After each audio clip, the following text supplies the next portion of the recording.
The billionaire's mansion had hosted presidents, celebrities, and kings, but that night, the person who changed everything walked in wearing wet slippers, a faded scarf, and a dress that looked older than the marble floor beneath her feet. The guards almost threw her out. The guests stared like she was a stain on the party. But the billionaire's wife smiled the cruelest smile of all. She stepped forward with her diamond necklace glittering under the chandelier and said, "Who let this old beggar into my house?" Her rich friends laughed. One covered her nose, another filmed the old woman shaking in embarrassment, a third pushed a glass of water toward her with her foot, as if feeding an animal. The poor old woman said nothing. Her eyes only searched the room, as if waiting for someone. But nobody helped her. Nobody, except a poor servant girl carrying a tray of drinks. The girl dropped everything, ran to the old woman, wiped the rain from her face, and helped her sit down. When the billionaire's wife screamed at her for touching trash, the girl looked straight at her and said, "She is someone's mother." The room went dead silent for 1 second. Then the wife laughed so hard, her friends joined in again. But that laugh ended when the front doors opened.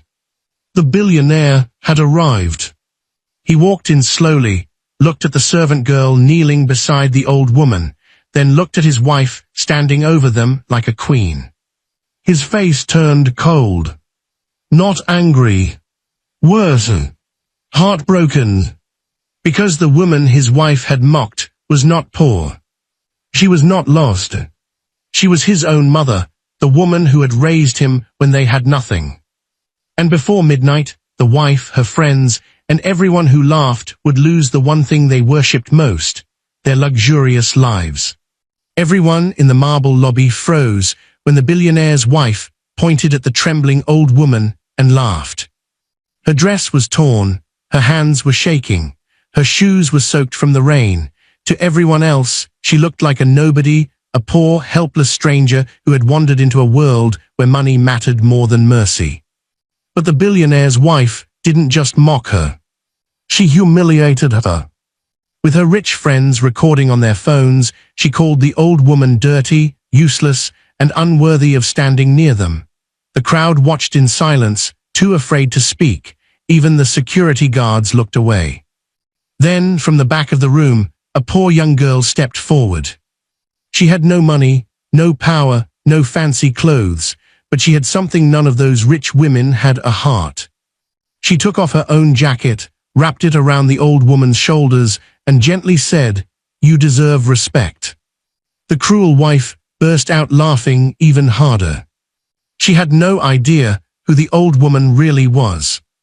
Minutes later, the elevator doors opened, and the billionaire walked in. The room went silent. His eyes moved from his laughing wife to the crying old woman to the poor girl standing beside her. Then his face changed. Because that poor old woman was not a beggar. She was his mother. What happened next destroyed every fake smile in that room. The wife begged, her friends panicked, the phones stopped recording. But it was too late. The billionaire made one decision that turned their golden lives into dust, and the only person he rewarded was the poor girl who showed kindness when everyone else showed cruelty. The girl's name was Leela Hart, and up until that morning, the richest thing she owned was the thin silver ring her grandmother had left her before dying in a hospital bed that smelled of rainwater, medicine, and unpaid bills. The ring was not valuable, at least not in the way people in the Crescent Real Hotel measured value. It had no diamond, no engraved initials, no famous designer's mark. It was just a plain silver band, slightly bent from years of work, with a tiny scratch near the edge where Leela's grandmother had once caught it on a rusted stove door while cooking soup for neighbors who had less food than she did. "Kindness is the only wealth nobody can steal from you," her grandmother used to say, turning that ring around her finger whenever life became too heavy. "But don't be fooled, child, people will try." Leela had not understood those words when she was little. She understood them now. She understood them every morning at 5, when she woke in the cramped room above Mrs. Benitez's closed flower shop, folding her blanket quietly so she would not wake the mice in the wall or the old pipes that moaned like ghosts. She understood them when she washed her face in cold water because the heater had stopped working 2 winters ago. She understood them when she looked at her school uniform, now too small at the wrists, hanging beside the single black dress she used for every catering job, funeral shift, and hotel cleaning interview. At 17, Leela knew the strange mathematics of poverty. She knew how one missed bus could become one lost job, how one lost job could become one unpaid room, and how one unpaid room could become a night outside with your belongings in a plastic bag. She knew how to smile at people who looked through her, how to say thank you for leftovers that had already been scraped into the trash, how to keep walking when hunger made the city lights blur. That morning, she had not planned to enter the Crescent Royale Hotel. She had only planned to deliver a repaired hem to the laundry manager. The old woman who ran the alterations counter in the market had paid Leela $4 to carry a garment bag through the storm because her knees hurt too badly to climb the hill toward the city's richest district. $4 was enough for bread, eggs, and half a carton of milk. Not enough for rent, not enough for dreams, but enough for breakfast. The rain had been fierce from dawn, hammering the tin awning outside the flower shop, turning the gutters into silver snakes. Leela had tied a plastic grocery bag over her shoes, but by the time she reached Grand Avenue, both socks were wet. Her jacket, the same faded blue jacket she had wrapped around the old woman's shoulders, was patched inside the sleeves with cloth from an old school skirt. She had almost turned back twice. The Crescent Royale stood at the highest corner of the avenue, 43 stories of glass, gold, and polished stone. Its doors were taller than the room Leela slept in. Its entrance was guarded by men with earpieces and faces trained not to show curiosity. Above the revolving doors, the hotel's crest shone in bronze, a crescent moon wrapped around a crown. Leela paused beneath it, dripping rainwater onto the red carpet. The first time she had seen that crest, she had been 9 years old and walking past with her grandmother, who had stopped to sell paper flowers from a basket. A little boy in a pressed navy coat had pointed at the flowers and asked for one. Before his nanny could stop him, he had dropped a $20 bill into the basket and taken a purple paper rose. "Why so much?" young Leela had whispered after he left. Her grandmother had smiled. Maybe he had more money than sense. But the boy had turned back. He had looked at them with serious gray eyes and said, "My mother says flowers are worth what they make people feel." Leela remembered those eyes now for no good reason, gray as rain clouds before a storm, sad, almost, despite the expensive coat. A security guard cleared his throat. "Deliveries go around back."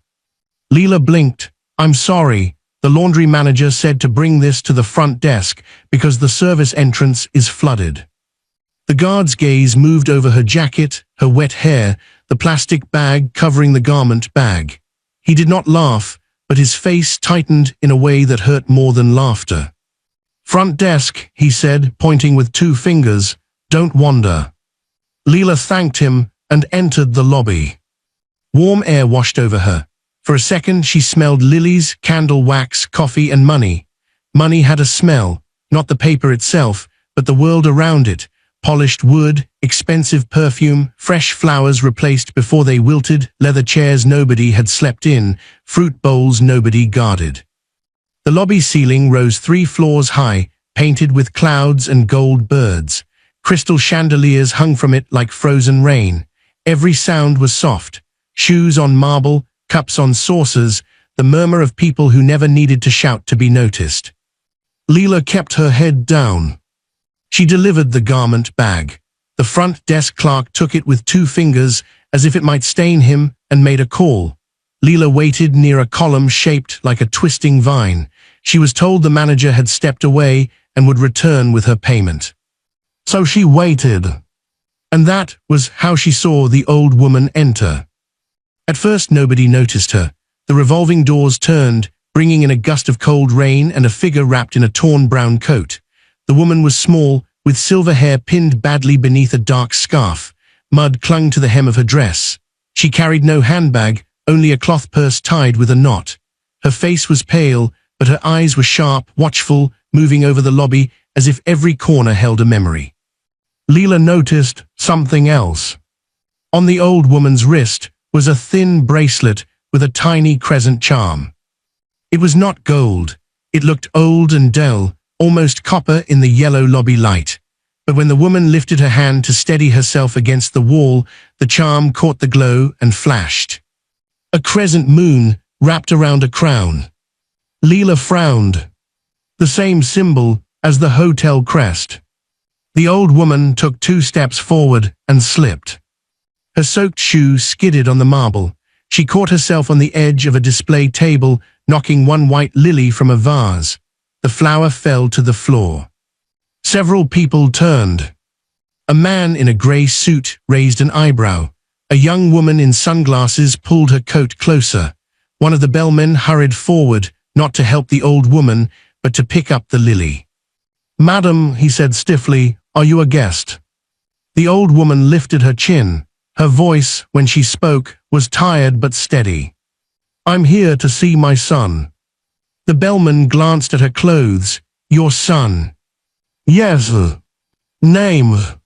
The old woman opened her mouth, then stopped. Something passed across her face. Pain, regret, or fear. Before she could answer, laughter rang from the direction of the private lounge. It was the kind of laugh that announced itself before the person arrived. Daria Vale stepped into the lobby like the hotel belonged to the sound of her heels. She was beautiful in a way that made strangers look twice and employees look down. Tall, slender, dressed in a white silk suit with a pearl belt. Her hair shining black as polished ink. Diamonds glittered at her ears. Her red lipstick looked freshly painted. 3 women followed her, all wrapped in designer coats, all holding phones and small handbags like weapons. Celeste with pale blonde hair and a bored mouth. Bianca, whose bracelets clicked whenever she moved. Maribel, who smiled as if she had never forgiven anyone for being happy without her permission. Leela knew their faces from magazine covers stacked near the market. They were always photographed at charity galas, ribbon cuttings, rooftop brunches, hospital fundraisers. Daria Vale, wife of Adrian Vale, the billionaire owner of Vale Industries and the Crescent Real. The papers called her the Velvet Queen of the city. Her friends were called the Pearl Circle because they never appeared in public without pearls somewhere on their bodies. Leela had once seen a photograph of Daria shaking hands with children at a shelter. The caption said she had donated winter coats. Leela knew because the shelter was where her friend Mateo slept some nights, and he said the coats were taken back after the cameras left because they were display samples. "Is this happening inside my hotel?" Daria asked. "Not our hotel, not the hotel. My hotel." The old woman turned slowly. Daria's gaze swept over her from wet shoes to grey hair. Her mouth curved. "Oh," she said softly, and somehow the softness made it worse. "How tragic." Celeste lifted her phone. "Daria, don't, you'll make me laugh." "I haven't said anything yet." "You're about to." Bianca giggled. "Is she part of the new rustic lobby installation?" Maribel leaned closer, covering her nose with 2 fingers. "She smells like the subway." The old woman's face tightened. The bellman looked uncomfortable, but did nothing. Neither did the guard. Neither did the front desk clerk. And for one strange moment, Leela felt as if she had stepped into a story she had already heard. Her grandmother used to tell her about wolves who wore perfume and diamonds, wolves who did not need sharp teeth because people handed them knives and called it manners. The old woman looked at Daria's face for a long second. "You must be Adrian's wife," she said. The laughter stopped. Daria's smile thinned. "And who," she asked, "gave you permission to say my husband's name?" The old woman swallowed. Her fingers closed around the cloth purse. "I need to speak with him." "Of course you do." Daria turned to her friends. "They always do. They come in from the rain, invent some connection, and hope someone throws them money to leave." "I am not asking for money." No, Daria stepped closer. Her perfume drifted through the air, sharp and sweet. Then what are you asking for? A room, a meal, a photo with the chandelier. Leela's hands curled at her sides. The old woman said nothing. Daria laughed, and this time her friends joined her. That was when the phones came out fully. Celeste began recording. Bianca whispered, "This is going to be hilarious." Maribel adjusted the angle so the old woman's muddy shoes were visible. "Tell us again," Daria said louder now, making sure the lobby heard. "You came here to see your son, and who is your son exactly?" "The mayor, the king, my husband." The old woman's lips trembled. "Yes." A ripple passed through the lobby. Daria stared at her. Then she threw her head back and laughed so sharply a child near the cafe began to cry. "My husband's mother," Daria said, "is not some wet street rat dragging mud across imported marble." The old woman flinched. The words struck the room like something thrown. Leela felt heat rise behind her eyes. She had heard rich people insult poor people before. She had heard shop owners call children pests, landlords call families animals, nurses call unpaid patients burdens. But this was different.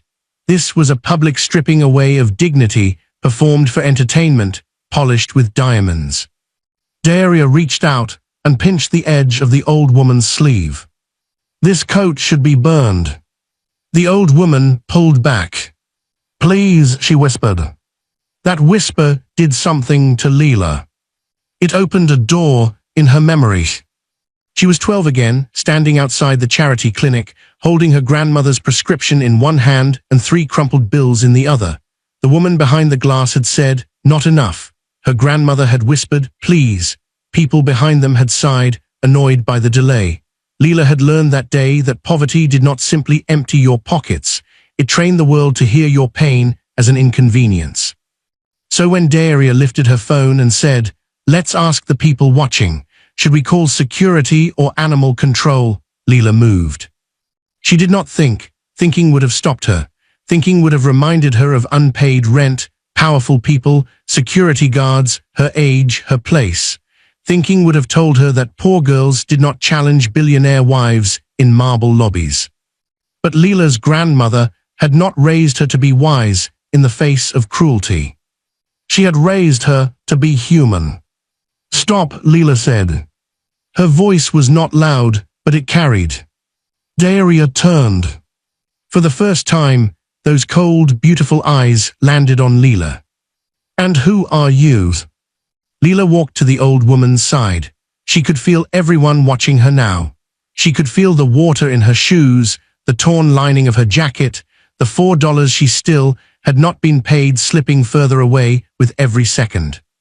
"She didn't hurt anyone," Leela said. "She asked for help." Daria's gaze dropped to Leela's patched sleeves. "Oh, perfect. A rescue from the clearance rack." Celeste snorted. Leela ignored her. She shrugged off her jacket and wrapped it gently around the old woman. The old woman looked at her, and for a second the sharpness returned to her eyes. She did not look helpless then. She looked startled, almost ashamed. "You'll be cold," the old woman whispered. "I've been cold before," Leela said. The old woman's fingers touched the jacket collar. There was something in her expression that Leela could not understand. It was not just gratitude. It was recognition, as if Leela had reminded her of someone or something buried so deep it hurt to see it again. Daria clapped slowly. "How moving," she said. "Does the little orphan want applause?" "I'm not an orphan." The lie tasted bitter. Her grandmother was gone. Her father had disappeared before she could remember his face. Her mother had left when Leela was 7, promising to come back after one job interview in another city, and never did. But orphan sounded too much like a door closing forever, and Leela refused to let Daria close it for her. Daria tilted her head. "No, then where is your family?" Leela said nothing.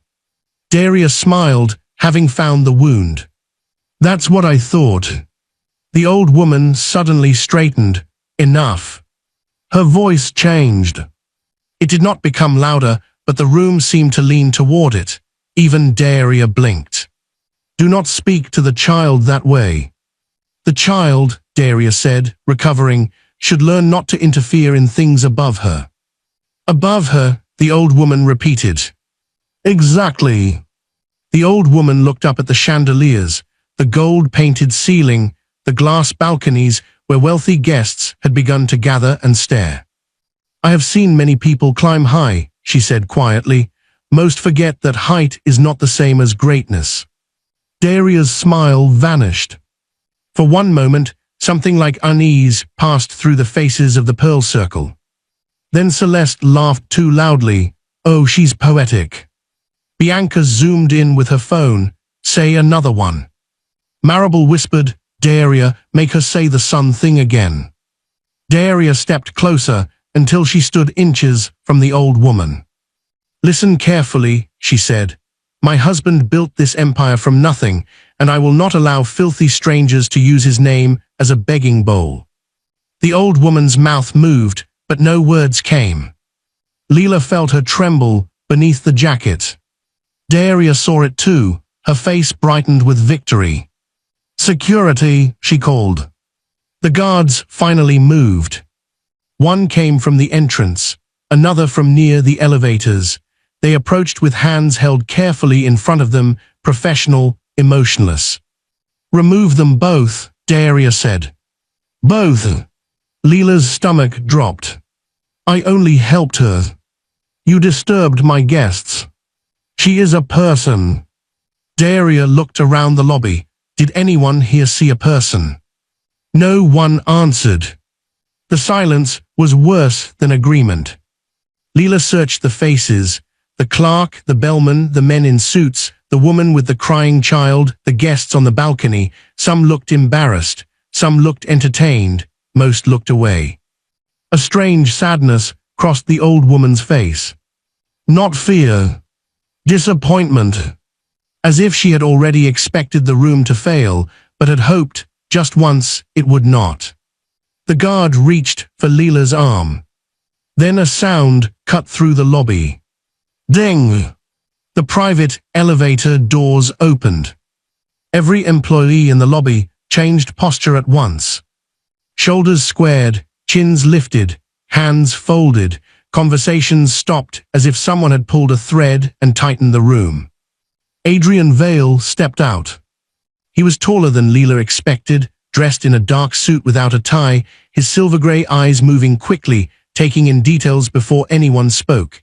He did not look like the smiling man from charity photos. He looked tired, not physically, exactly, more like someone who had spent years outrunning a fire and had only just smelled smoke. Behind him came two men, one older, carrying a leather folder, and one younger with a tablet. Both stopped when Adrian stopped. Daria's entire face transformed. The cruelty vanished so quickly it was frightening. In its place came softness, worry, the perfect expression of a wife interrupted during an unpleasant duty. "Adrian," she said, breathless, "thank goodness. This woman forced her way in and caused a scene. I was just protecting." She never finished. Adrian was not looking at her. He was looking at the old woman. At first he seemed not to understand what he saw. His face went blank, then pale, then something inside him broke so visibly that even the phones lowered. "Mother," he whispered. The word was barely sound, but it shattered Daria. Her hand flew to her throat. Celeste stopped recording. Bianca's phone dipped. Marable stepped back, as if the old woman had become contagious in a new and dangerous way. The old woman closed her eyes. "Adrian!" He crossed the lobby with a speed that made everyone move aside. When he reached her, he did not touch her immediately. His hands hovered, shaking slightly, as if he was afraid she might vanish. Then he took her face between his palms. "What happened?" he asked. His voice had gone low, almost rough. "Who did this to you?" The old woman looked at Daria. "So did Leela. So did everyone." Daria's mouth opened and closed. Adrian, I didn't know. He turned his head slowly. The look he gave his wife made her step back. You didn't know what? Daria swallowed. I didn't know she was your mother. A silence followed. Adrian stared at her. Then he said, and that would have changed what? Daria froze. It was the kind of question that did not need an answer because it had already exposed one. The old woman touched Adrian's wrist. Don't, she whispered, not here. But Adrian did not look away from Daria. Years seemed to pass across his face in seconds. Leela watched him see not only the lobby, but everything that had led to it. She saw realization move through him like a storm crossing water. Perhaps he remembered the warnings he had ignored. Perhaps he remembered the first time his mother had hesitated before Daria's name. Perhaps he remembered the envelope on his desk 6 months ago, the one from his oldest housekeeper, Elena, who had resigned after 22 years with no explanation beyond one line. Some people smile at the table and sharpen knives in the kitchen.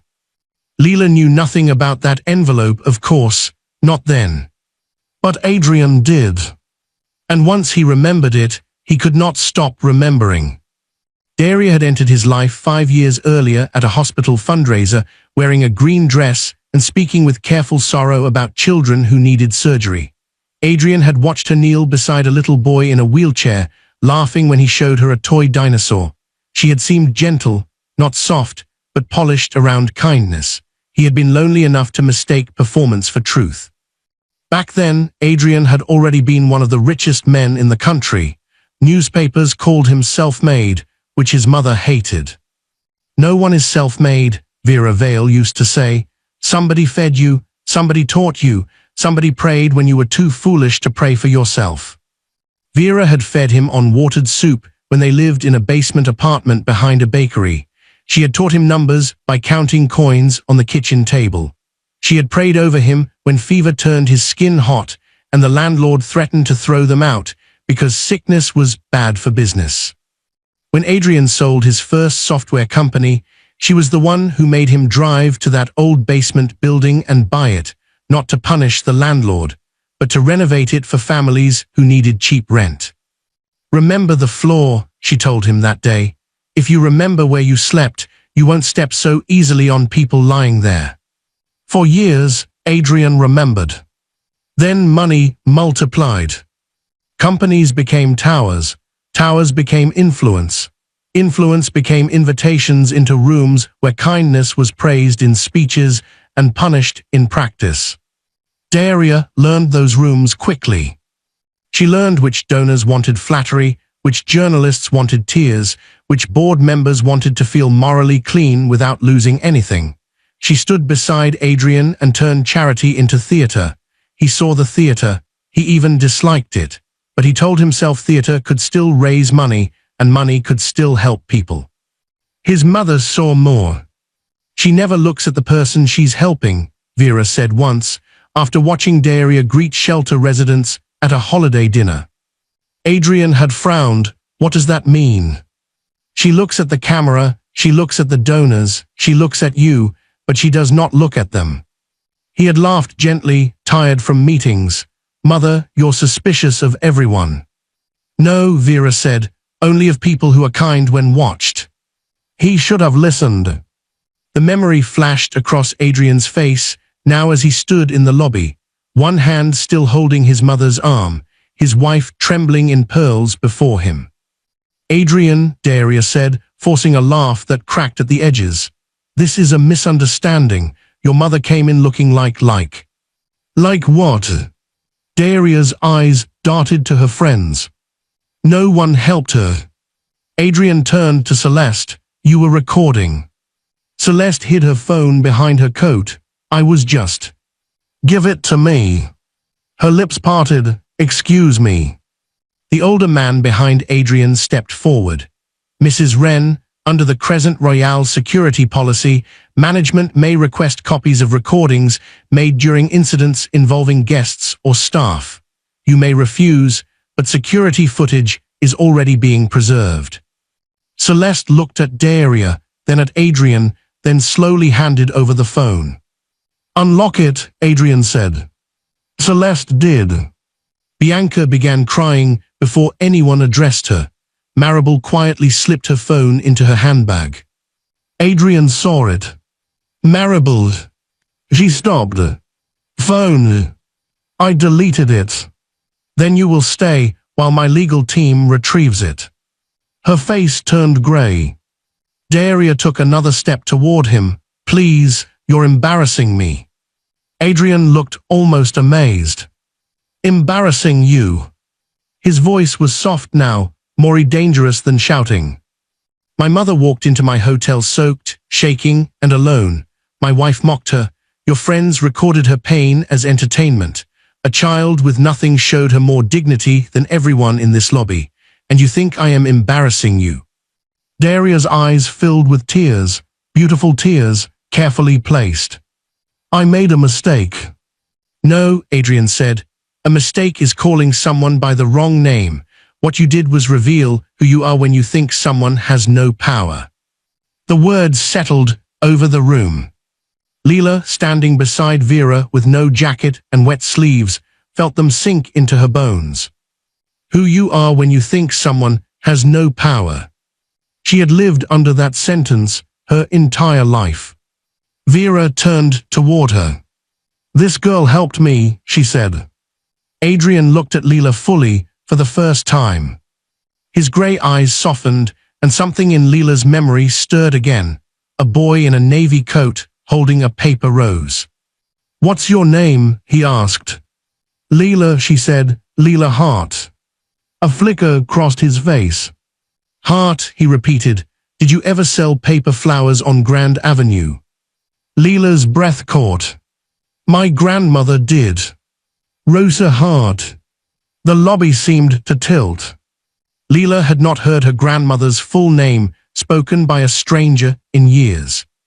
"Yes." Adrian looked at Vera. Vera's eyes filled with tears for the first time. "Rosa," she whispered, "the woman with the purple roses." Leela stared at them. Adrian gave a small, stunned laugh without joy. "When I was a child, my mother bought paper flowers from your grandmother every Sunday after church. She said Rosa made beauty out of things other people threw away." Leela remembered the boy now, not clearly, not as a face she could have named, but as a feeling. Grey eyes, purple rose, a $20 bill, a sentence about flowers and feelings. "You were the boy," she said. Adrian nodded slowly. "And you were the little girl holding the basket."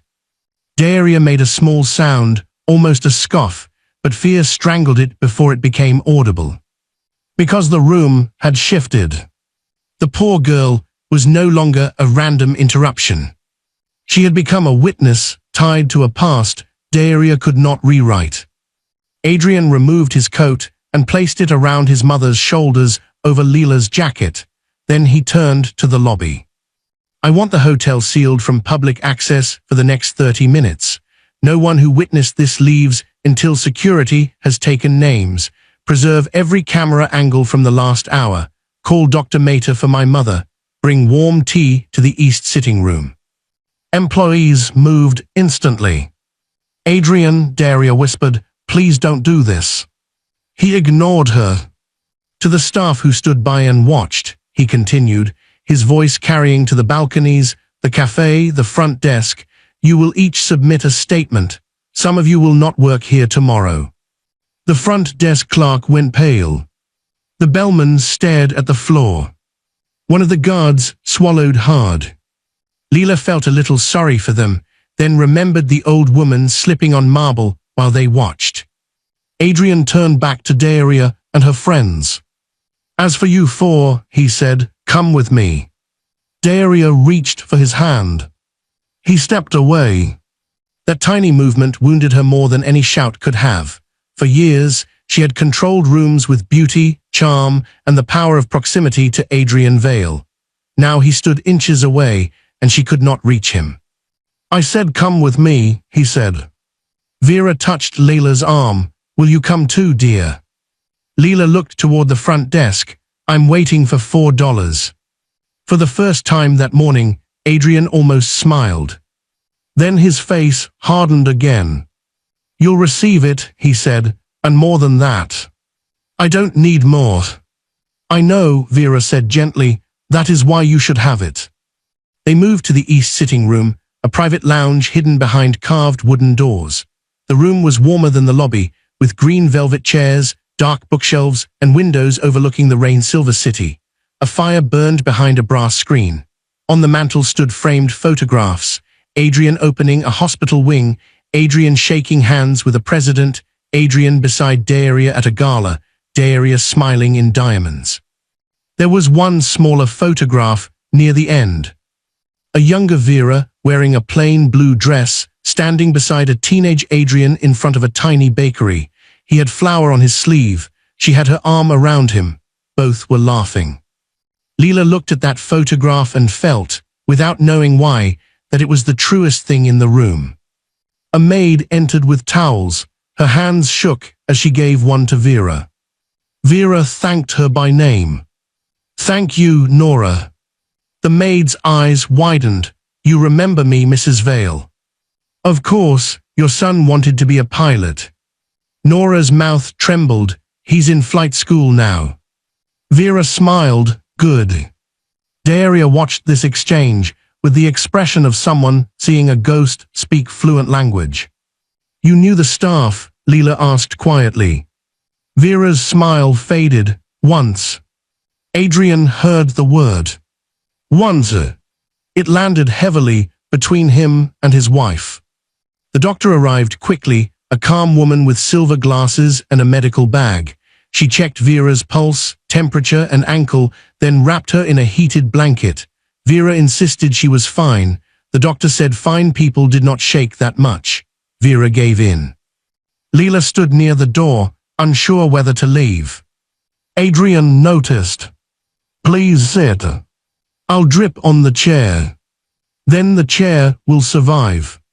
She sat on the edge of the least expensive-looking chair, though every chair in the room probably cost more than a year of her life. Daria remained standing. So did her friends. Without the lobby audience, they seemed smaller. Celeste kept rubbing her bare wrist where a diamond bracelet had slid down. Bianca's mascara had begun to smudge. Maribel stared at the carpet as if planning a tunnel through it. Adrian's assistant, the younger man with the tablet, entered and whispered something. Adrian nodded. "Put it on the screen." A panel in the bookshelf slid open, revealing a large television. Security footage appeared.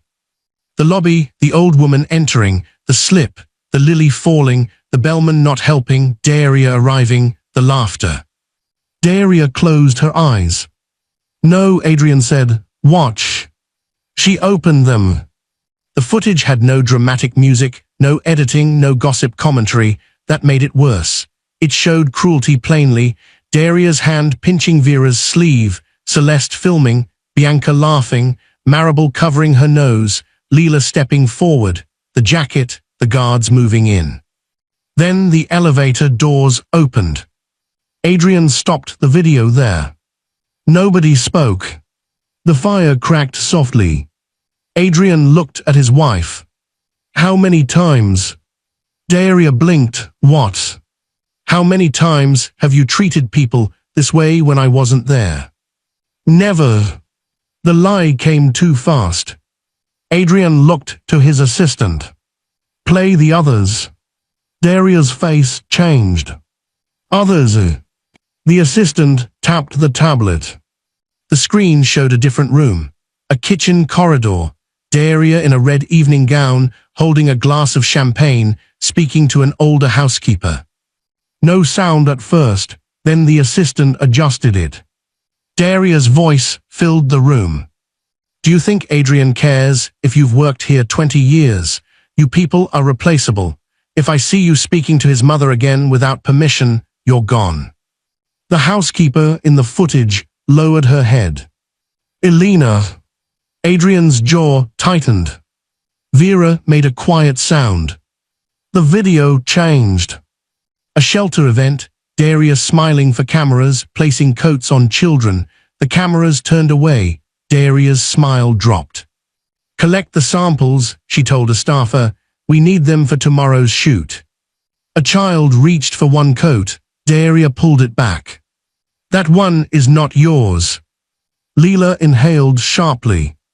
Matteo had told the truth. Another video. A charity boardroom. Celeste laughing as she signed housing approvals under fake names. Bianca joking about temporary hardship aesthetics. Marable saying, "As long as the foundation pays the leases, who cares who lives there?" Adrian paused the footage. Daria whispered, "Where did you get that?"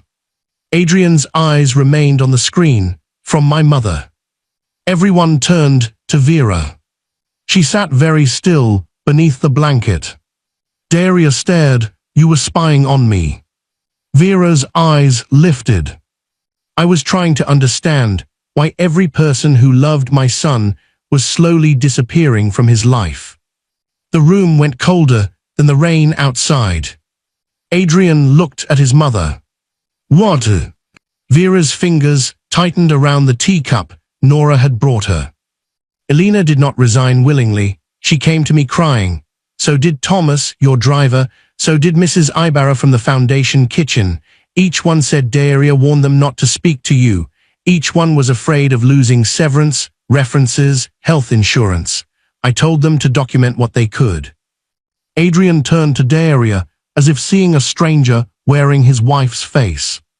Daria shook her head. "They're lying."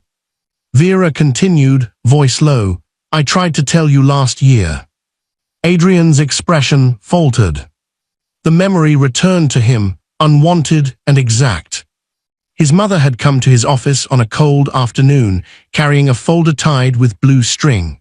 He had been preparing for a merger call, exhausted, irritated, surrounded by men waiting for signatures worth billions. Daria had been there, perched on the sofa, scrolling through messages. "Adrian," Vera had said, "I need to speak with you alone." Daria had looked up, smiling. "Anything you can say to him, you can say in front of me." Vera had not smiled back. Adrian, pressured by the waiting call, had said, "Mother, can this wait?" Vera's eyes had moved to the men, the screens, Daria, the city below. "Yes," she said quietly, "it has waited this long." She had left the folder on his desk. Later, Daria had brought him coffee. The folder was gone. He had asked about it. "What folder?" she had said. And because his phone rang, because the merger mattered, because he was tired, because denial is easier when wrapped in perfume and habit, he let the question die. Now, in the east sitting room, Adrian looked at his wife. "You took it." Daria said nothing. "You took the folder." "I was protecting you," she said suddenly. "Your mother was filling your head with poison. She never accepted me. She always looked at me like I was some thief." "Were you?" The word landed like a slap. Daria's tears returned, but this time they did not beautify her. They made her look desperate. "I gave you everything," she said. "I stood beside you. I hosted your events. I made your name elegant." "My name," Adrian said, "was my mother before it was mine." Vera looked down. For the first time, Leela noticed how tired she truly was, not just from rain, from years, from carrying truth while the person who needed it most refused to lift it. Adrian saw it too. His anger shifted. It did not lessen, it deepened. "Why did you come like this?" he asked Vera. "Why didn't you call me?" Vera took a slow breath. "Because you stopped answering as my son." He flinched. "You answered as a chairman, as a husband managing conflict, as a man with assistants and appointments. I wanted to know if there was still a path to you without going through her." Daria made a harsh sound. "So you dressed like a beggar to test me?" Vera turned to her. "No, I dressed like the woman I used to be." The room quieted. "This coat," Vera said, touching the torn brown sleeve beneath Adrian's jacket, "belonged to me when Adrian was 10. I kept it because I never wanted to forget the winter we had no heat. These shoes are old because I wore them in kitchens where I worked double shifts. The rain did the rest. Adrian's eyes shone. Mother, I did not come to trap anyone, Vera said. I came to see what this place had become. She looked toward the door, beyond which the marble lobby waited in shame. I built the first shelter fund with you, Adrian, not because we were generous, but because we remembered. Then I watched galas grow larger while families waited longer. I watched your wife turn mercy into costume jewelry. I watched your friends live in foundation apartments meant for women fleeing eviction. Celeste gasped, "That is not fair." Vera's gaze moved to her. "You signed a hardship declaration claiming you had no primary residence." Celeste went white. Bianca began sobbing again. "My accountant said it was fine." Marable snapped, "Shut up, Bianca." Adrian's assistant looked up. "We have copies of the leases, declarations, and payment approvals." Daria gripped the back of a chair. Adrian turned to his legal counsel, the older man with the folder. "Mr. Ives." "Yes, sir." "Begin termination of all foundation housing agreements connected to fraudulent declarations. Freeze discretionary accounts attached to the gala committee. Suspend Daria's authority over the Vale Foundation immediately. Notify the board that emergency review starts today." Daria lunged forward. "You can't do that." "I can. My name is on that foundation." "Not after today." Her face twisted. For the first time, the mask slipped so completely that everyone saw what lived underneath. Not sorrow, not regret, but fury at being denied possession. "I made that foundation famous," she hissed. "My mother made it necessary," Adrian said. Leela sat frozen, watching a world she did not belong to collapse from the inside. But then Adrian said something that pulled her into it. "And find out why Miss Hart is waiting in my lobby for $4. Leela stiffened. "That's not important." "It is to me." His assistant checked the tablet, typed quickly, then glanced at Leela. "A garment delivery from Orla's Alterations, payment pending from laundry management." "Pay Orla's invoice and Miss Hart's delivery fee," Adrian said. Leela relaxed for half a second. Then he added, "Then audit every vendor payment under $500 for the last 2 years." The assistant paused. "Everyone." "Everyone." Leela did not understand until Daria's lips parted. Mr. Ives did. "Small unpaid invoices," he said quietly. Adrian nodded, the people least able to fight back. Something changed in Mr. Ives's face. Respect maybe, or guilt, he wrote it down. Vera looked at Leela. "You see," she said softly, "a single thread, pulled honestly, can loosen a whole rotten cloth." Leela thought of her grandmother mending coats by the market window, pulling loose threads through fabric with patient hands. She had once said rich people's clothes ripped too, but poor people were the only ones expected to be grateful for being allowed to sew them. Daria heard none of that memory. She was staring at Adrian. "Where am I supposed to go?" she demanded. The question was so sudden that even Celeste looked at her. Adrian's expression did not change. "To whichever home is legally yours." Daria's silence answered before she did. Adrian looked to Mr. Ives. The lawyer opened the folder. "The Fifth Avenue penthouse is owned by Vale Holdings.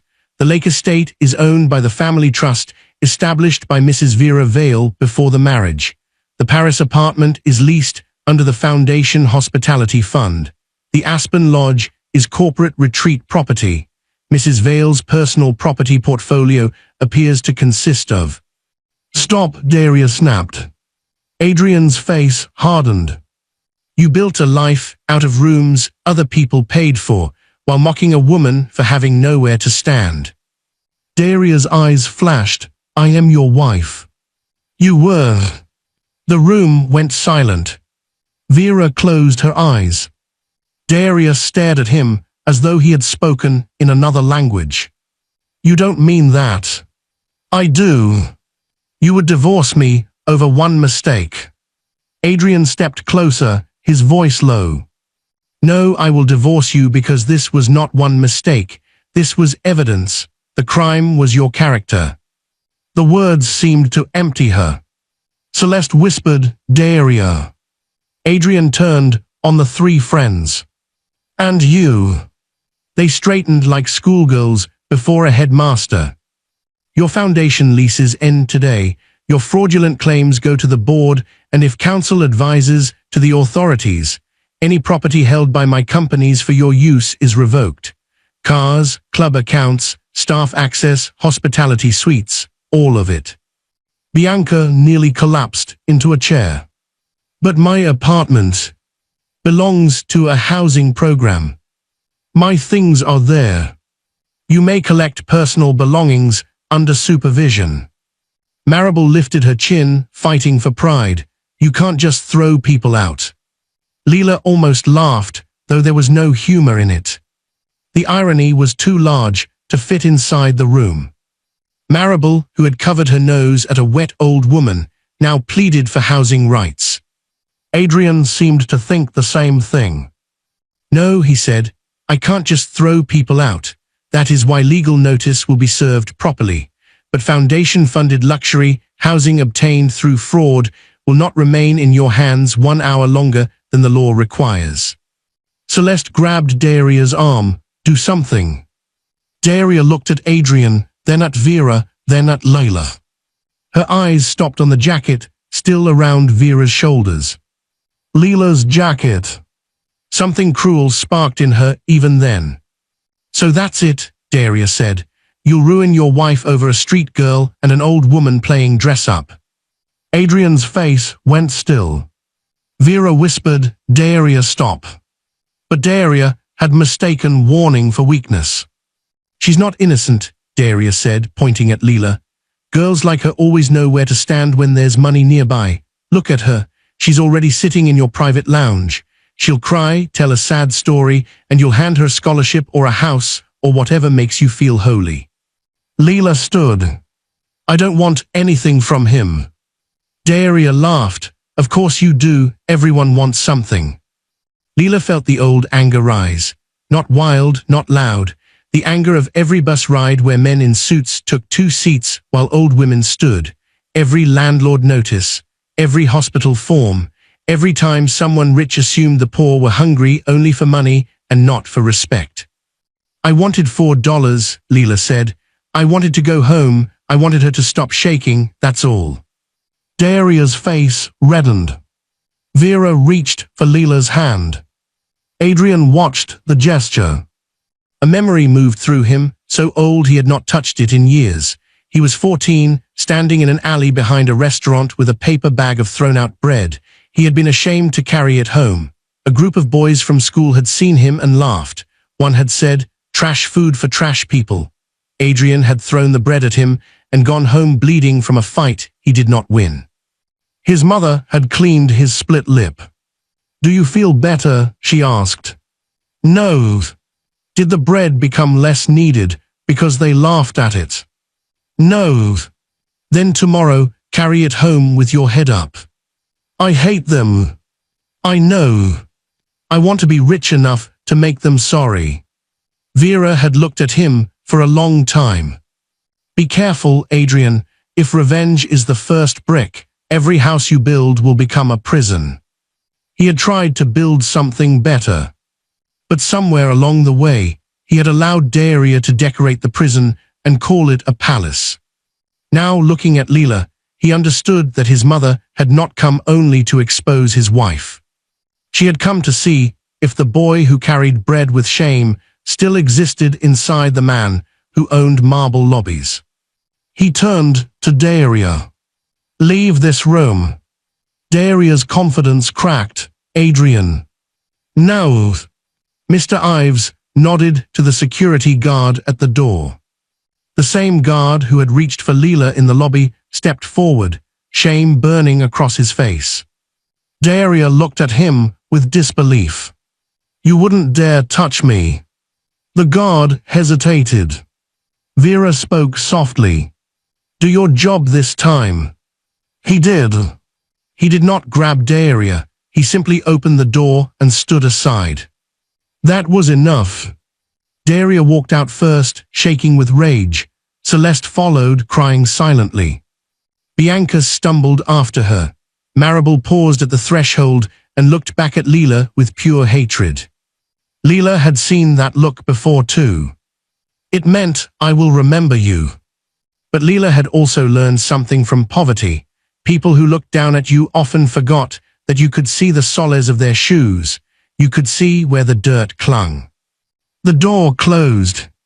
For a moment, no one moved. Then Vera exhaled, as if she had been holding her breath for years. Adrian knelt in front of her chair. I'm sorry, he said. Vera touched his hair. He closed his eyes. Leela looked away, suddenly feeling she had intruded on something sacred. I should go, she whispered. Vera's hand tightened around hers. Not yet. I don't belong here. My dear, Vera said, neither did I apparently. The joke was small, but it broke something open. Adrian laughed once painfully, Vera smiled, even Dr. Mater's mouth curved. Leela sat again. Tea arrived, dry socks arrived. A hotel robe arrived, though Leela refused it twice before Vera told her refusing warmth out of pride was just another way of letting cold win. Leela accepted the socks. While Dr. Mater checked Vera again, Adrian stood by the window, phone pressed to his ear, issuing quiet instructions. His reflection in the glass looked ghostly over the rain-streaked city. Board call at 3. No, not tomorrow, today. Remove her access now. All cards, all accounts. Yes, personal legal counsel separate from corporate, and I want the foundation apartments reviewed first. He paused. No exceptions. Outside the sitting room, the hotel had transformed into a machine of consequence. Staff hurried, lawyers arrived, security officers copied files. Somewhere in the building, Daria Vale discovered that doors which had always opened for her now required permission. Leela finished her tea slowly, trying not to appear too hungry when a tray of sandwiches appeared. Vera noticed anyway and placed 2 on a small plate. Right. I'm fine. So is everyone who is not fine, Vera said. Leela took 1. It was cucumber and cream cheese, cut into perfect triangles. She thought of the bread and eggs she had planned to buy. $4, that life still waited outside. This room, this fire, this sudden importance was not hers. Poor people learn not to trust miracles. Miracles often had fine print. Adrian ended his call and returned. Miss Hart, he said, I owe you an apology. Leela blinked. You. This happened in my hotel, under my name. My staff failed my mother and you. You didn't know. I should have. She had no answer to that. He sat across from her. My mother says your grandmother was Rosa Hart. Leela nodded. She died 2 years ago. I'm sorry. Thank you. Do you have family?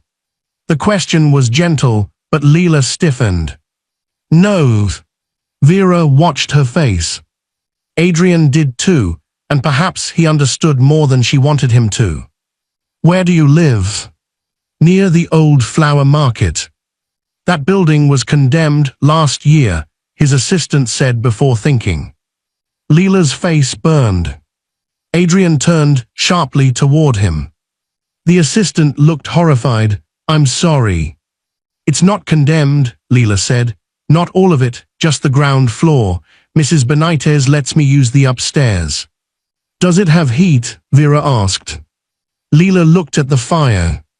Sometimes. The lie was weak and kind. Everyone heard both parts. Adrian's expression changed again, but this time he was careful. Leela could see him stopping himself from rushing in with money like a hammer. She appreciated that. People with money often thought help was something thrown from above. They did not understand that being helped could feel like being exposed. What do you want to do, Leela? He asked. The question startled her more than any offer could have. What do you mean? With your life? No one had asked her that in years. Teachers had asked about assignments, social workers had asked about addresses, employers had asked about availability, landlords had asked about payment, but wanting was a luxury question. It belonged to people with time. Leela looked down at her grandmother's ring. I used to want to be a nurse, she said. Used to. Training costs money, and time, mostly money. Vera smiled faintly. Rosa used to say you had healer's hands. Leela's throat tightened. She said that. When you were small, you bandaged a pigeon with half a napkin and cried when it flew away because you thought it didn't say goodbye.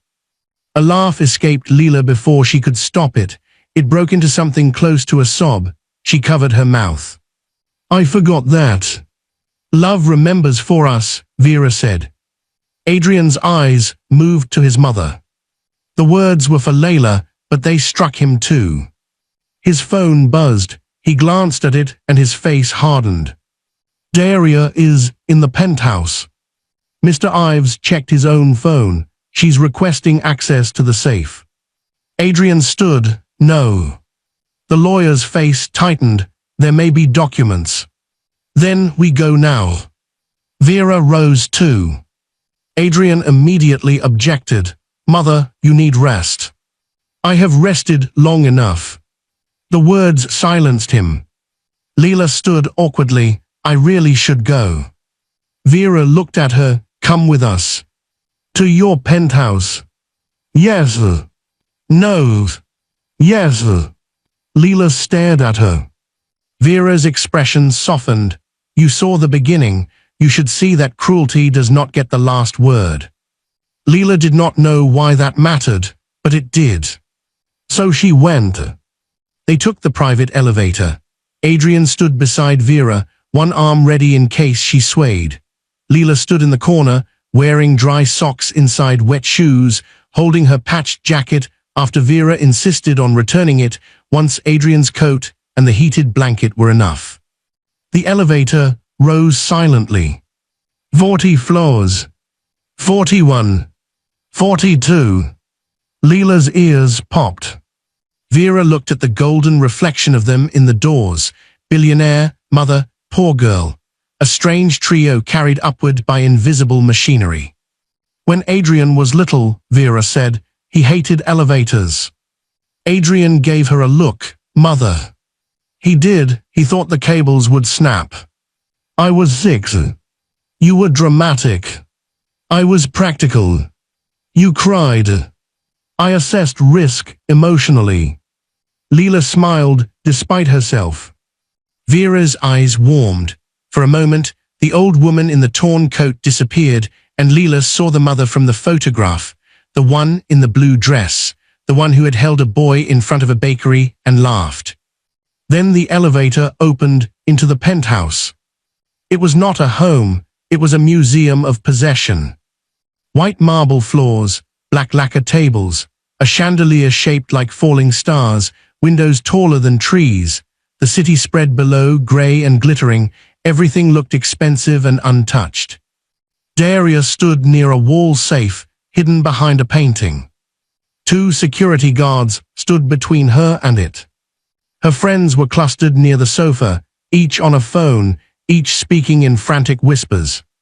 I don't care what he said, call my lawyer. My driver isn't answering. What do you mean the card declined?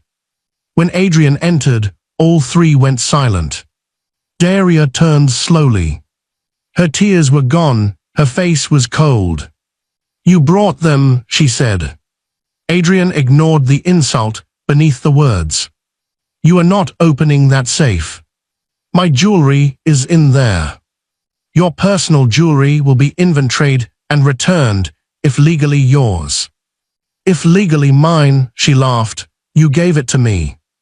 Some gifts, some foundation pieces, some borrowed from designers and never returned. Celeste looked at Daria. Borrowed. Shut up, Daria snapped. Mr. Ives entered behind them with two more legal staff. Mrs. Vale, you are being formally notified that your access to Vale Holdings property is suspended pending review. Daria snatched the paper he offered and tore it in half. Mr. Ives calmly handed her another copy. Leela nearly smiled. Daria saw it. You think this is funny? Leela shook her head. Then stop looking at me. Vera stepped forward. No. Daria froze. Vera was still wearing the torn dress beneath Adrian's coat. Her hair had loosened. Her shoes were ruined. Yet in that penthouse, surrounded by Daria's chosen symbols of power, she looked more rightful than anyone else. This girl will look where she pleases, Vera said. Daria's mouth trembled with rage. You planned this, she said. Both of you, you and your mother, you wanted to humiliate me. Adrian looked around the penthouse. No, Daria, you humiliated a stranger. Fate handled the introduction. Celeste sank onto the sofa. Bianca whispered, we are ruined. Maribel's eyes sharpened. Not if we control the story. Everyone looked at her. She lifted her chin. We say the old woman attacked Daria. We say the girl was planted. We say Adrian is having a breakdown and his mother manipulated him. There were videos, yes, but videos can be edited. Public sympathy loves a wife betrayed. Daria stared at her. Then slowly, she smiled. It was a small smile, but it made Leela's stomach tighten. There it was again, the wolf beneath perfume. Adrian did not react. He simply turned to his assistant. Release the full lobby footage to the Foundation Board and our Crisis Council. Not public yet. Maribel's smile faltered. Not public yet, Vera asked. Adrian looked at his wife. I want to give Daria one chance to tell the truth privately before the world hears it publicly. Daria laughed. How noble. No, Adrian said. How final. A phone rang. Not one of theirs. A landline on the black lacquer table. Everyone turned. Adrian frowned. Who has this number? Daria's face changed. Just slightly. But Leela saw it. So did Vera. Adrian walked to the phone and answered. Yes. He listened. His jaw tightened. Send them up. Daria whispered, Adrian. He hung up. Detectives are here. Bianca made a choking sound.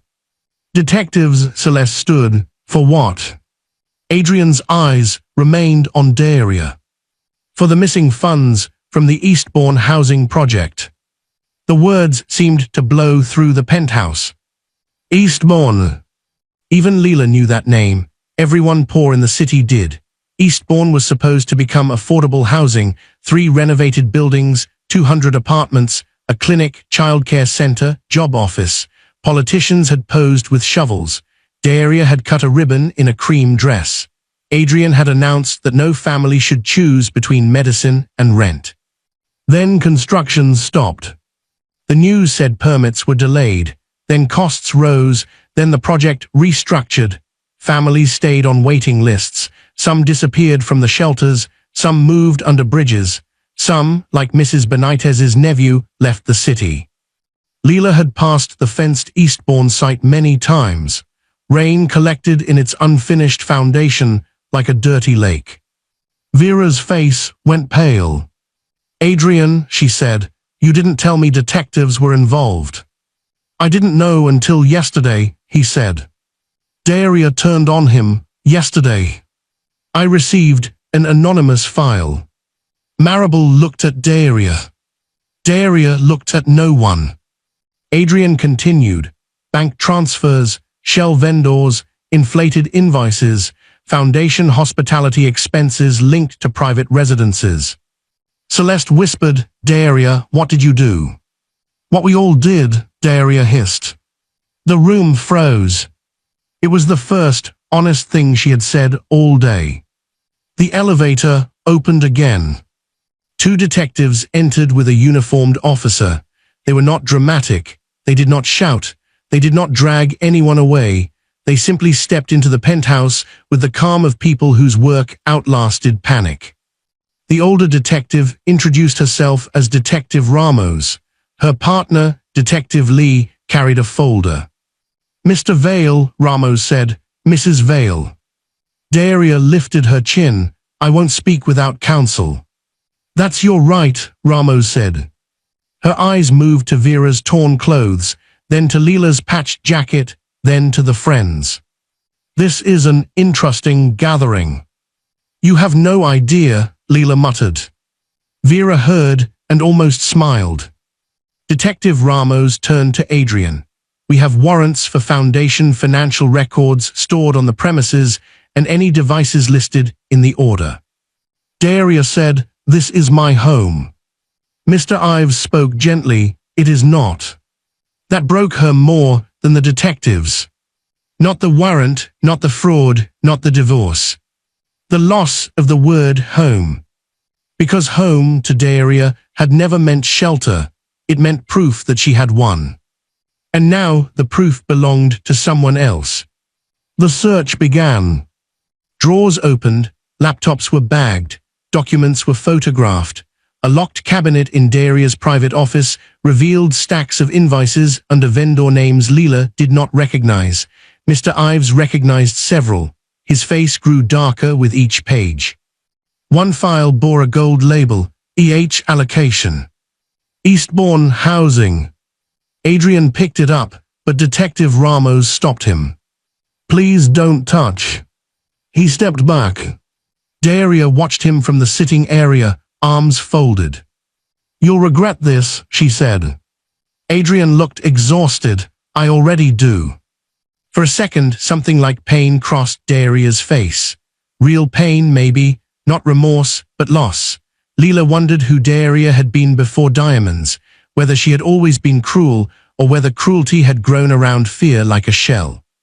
Then Daria saw Vera watching her, and the pain hardened. "Don't look at me like that." "How am I looking at you?" Vera asked. "Like you pity me." "I do." Daria recoiled. "I don't need your pity."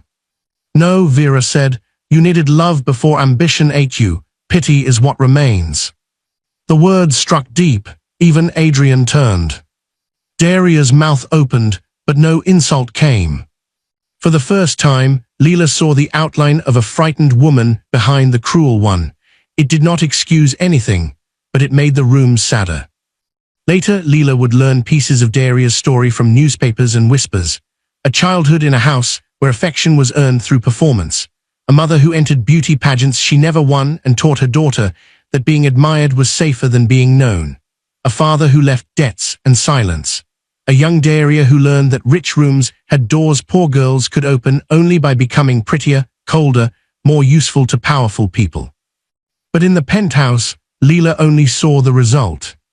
A woman who had climbed so high she could no longer recognize the ground, even as it disappeared beneath her. Detective Lay found a small blue string in a desk drawer. Vera inhaled. Adrian saw it. "Mother." "My folder," she whispered. Daria closed her eyes. The detective lifted a stack of papers tied with that blue string. Adrian looked at Daria. She did not deny it this time. Detective Ramos glanced through the top pages. "This appears relevant." "It is," Adrian said. Vera sank into a chair. Leela moved instinctively toward her, but Adrian was there first. "I'm sorry," he whispered again. Vera looked up at him. "You can be sorry later. Be brave now." Adrian nodded. Those words seemed to straighten something in him. Be brave now. He had been brave as a boy when hunger was honest. He had been brave as a young man building a company with no guarantee but stubbornness. Yet wealth had made certain kinds of cowardice easy. It was easy to avoid ugly truths when assistants filtered calls. Easy to let marriage become a polished hallway where closed doors stayed closed. Easy to sign donation checks and believe goodness had been done. Now bravery meant opening every door. By late afternoon, the rain stopped.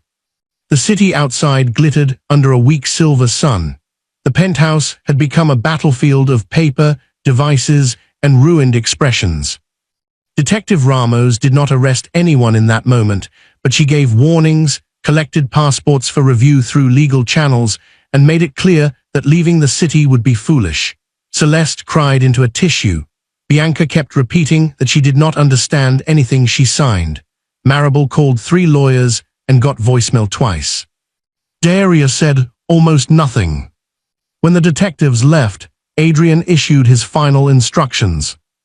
Daria, you will have access to a guest room under supervision tonight if council approves, or a hotel room not owned by Vale Holdings can be arranged at your own expense. Tomorrow, personal belongings will be inventoried. After that, all company residences are closed to you. She stared at him. I have no money. Adrian said nothing. The silence was not cruelty, it was accounting. Daria had worn millions, hosted millions, moved millions, but personally, legally, freely, she had very little that was hers. She had built her throne on borrowed rooms. Celeste whispered, "My husband will kill me." Adrian turned, "Not physically, I hope." She flushed, "I mean he'll leave me. That may be the least of your consequences." Bianca looked at Mr. Ives. "Where are we supposed to sleep?"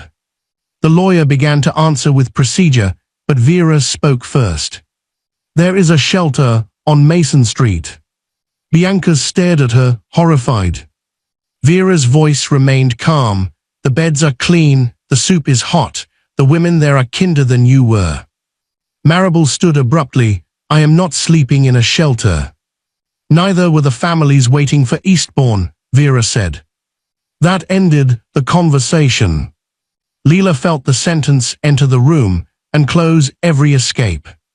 Not because Vera wanted revenge, that was what made it powerful. She wanted them to understand. Whether they did was another matter. Daria laughed softly. "You're enjoying this." Vera shook her head. "No, that is the difference between us." Daria looked away first. At 5 o'clock, the story reached the media. Not through Adrian. Through someone in the lobby. A blurred clip appeared online, Daria laughing, the old woman shaking, Leela wrapping her jacket around her shoulders. It spread quickly because cruelty always travels fast when dressed well. At first. The caption claimed a billionaire's wife mocked a homeless woman. Then someone identified Vera Vale. Then the world erupted. By 6, reporters gathered outside the Crescent Royale. By 7, Daria's charities began removing her photograph from their websites. By 8, the Vale Foundation announced emergency restructuring and an independent investigation. By 9, the full lobby footage was released with Adrian's statement. It was short. "My mother taught me that dignity is not reserved for the wealthy. Today, in a building bearing my family's name, that lesson was violated. I am ashamed that it happened under my roof. Effective immediately, Daria Vale has been removed from all foundation authority. We will cooperate with every investigation, restore misused housing resources, and begin by listening to the people we failed." He did not mention Leela by name. She was grateful.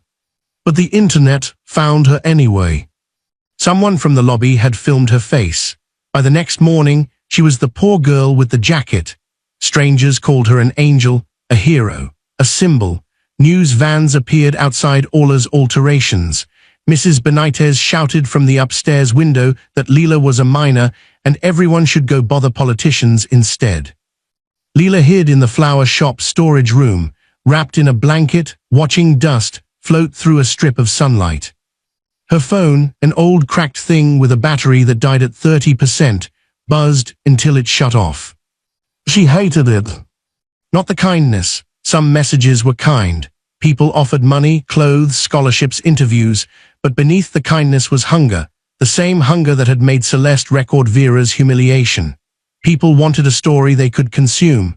They wanted the poor girl to cry beautifully, speak humbly, forgive publicly, become proof that kindness still existed so they could feel better before dinner.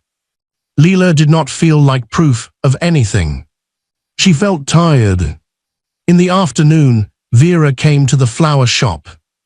Not in a limousine, not with cameras. She arrived in a plain black car with Adrian driving and Nora from the hotel carrying a basket of food. Mrs. Benitez, who had distrusted every rich person since 1984, opened the door only after Vera stood in the rainless alley and said, "I brought soup." "Soup can enter," Mrs. Benitez said. "Rich people depend." Vera laughed. That laugh saved her. They sat in the old flower shop among empty buckets and faded ribbons. The sign outside still read BNITZBLOOMS, though no flowers had been sold there in 3 years. Dust covered the counter. A calendar from the wrong year hung by the register. In the corner, Leela's schoolbooks were stacked beside a hot plate and a chipped mug. Adrian looked around without pity. Leela noticed and relaxed slightly. Pity made people look away from details. Respect noticed them. Vera placed the soup on the counter. "Lentil," she said, "Rosa's recipe as well as I remember it." Leela stared. "My grandmother gave you her recipe." "She traded it for my bread pudding recipe. I received the better end of the bargain." Mrs. Benitez tasted the soup suspiciously and then took the bowl to the back without comment, which meant approval. Adrian remained near the door. "I wanted to ask before doing anything," he said. Leela braced herself. "Your building has safety violations," he continued. "Not your fault, not Mrs. Benitez's either, from what I can tell. The owner has been collecting rent while ignoring repairs." Mrs. Benitez shouted from the back, "Thief with a mustache." Adrian nodded as if this confirmed a report. "My legal aid team can help tenants file claims. Separately, there is temporary housing available, not a shelter. Apartments the foundation recovered this morning." Leela's mouth went dry. "The ones from Daria's friends?" "Yes. I don't want their apartment." "I understand." "No, I mean, I really don't want it." Vera sat beside her. "Why?" Leela struggled to explain. Because sleeping under a chandelier stolen from someone else's suffering felt like wearing Daria's perfume. Because she did not want the internet saying she got a luxury apartment for being filmed. Because she did not want kindness to become a transaction. Because poor people were always accused of wanting too much, and she was terrified of proving them right.